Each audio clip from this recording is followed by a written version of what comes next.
আসসালামু আলাইকুম। আশা করি সবাই ভালো আছেন। আজকে আমি আপনাদের সাথে খুবই মজাদার একটি খাবার বিটরুটের হালুয়া রেসিপি শেয়ার করব।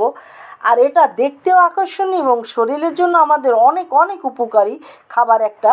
কিন্তু এটা আসলে অনেকেই স্মেলের কারণে খেতে চায় না। তারা এভাবে ভিডিওটা দেখে তৈরি করলে তারা ইনশাল্লাহ খাবে।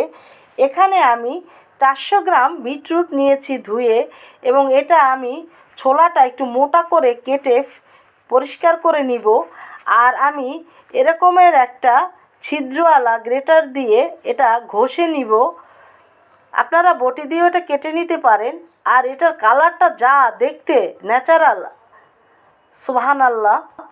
এখন আমি এই বিটরুটটা একটা সসপ্যানে দিয়ে দিব, এবং এখানে এলাচি দিয়েছি 8-9টা এবং দারুচিনি দিয়েছি 6-7টা এরকমের পরিমাণের।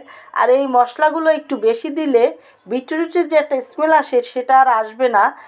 এখন আমি চিনিটা একটু বোঝার জন্য এখানে 2 চিমটি লবণ দিয়ে দিব, দিয়ে চুলাটা অন করে দিব এখন, এবং মিডিয়াম রেখে জালটা আমি বিটরুটের ভিতরে যে একটা পানি আছে, জুস আছে বিটরুটের, সেটা একেবারে জাল দিয়ে শুকিয়ে নিব। আপনারা ঠিক এভাবেই তৈরি করবেন, তাহলে দেখবেন যে খেতে কতটা টেস্টি হয়। এখন আমি পানিটা শুকিয়ে নেওয়ার পরে এখানে 1/3 কাপ ঘি ব্যবহার করেছি। ঘিটা আসলে হালুয়াতে একটু বেশি ব্যবহার করতে হয়। এখন আমি এখানে আধা কিলো গরুর দুধ জাল দিয়ে 200 গ্রাম করে নিয়েছি।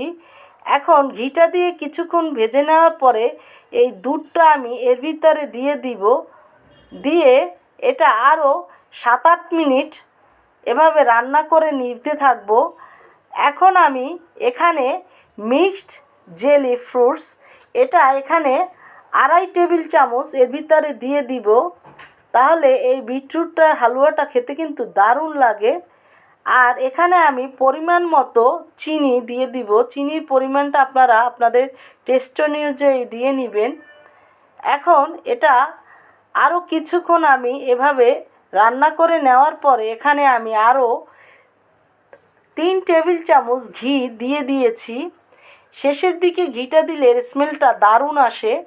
এখন এখানে ডানু গুঁড়া দুধ আমি দিয়ে দিব আধা কাপ, দিয়ে এটাও ভালো করে নেড়ে এর সাথে মিশিয়ে দিব। এই গুঁড়া দুধটা একেবারে শেষের দিকে দিয়ে তারপরে 2-3 মিনিট আমি জাল দিয়ে নিয়েছি।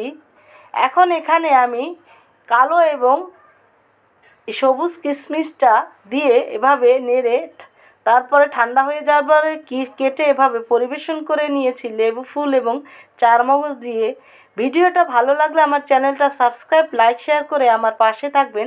সবাই ভালো থাকবেন। আল্লাহ হাফেজ।